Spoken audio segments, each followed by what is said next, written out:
Hello wine lovers, I'm going through some of my recent blind tastings and here we are in Spain. We are in Catalonia in the appellation of Conca de Barberà. This is Clos Montblanc Xipella from 2016. This is a blend of the indigenous grape variety Samso together with Cabernet Sauvignon and Syrah.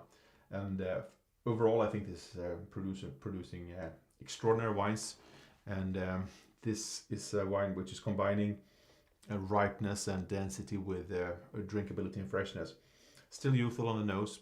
Well, we have great spiciness here with licorice, aniseed, rather high ripeness of fruit here with ripe plum, fig. I love this meaty, that raw meat, the pepper, the spice. Palate is also dense and ripe. There's a youthful tannic structure, but of course now it's starting to soften, and what I think, of course, wines coming from warmer climates, that the tannins are also adding a lot of freshness to the equation. Digest fruit here, crushed red berries with some meaty notes. It's showing very good freshness and length.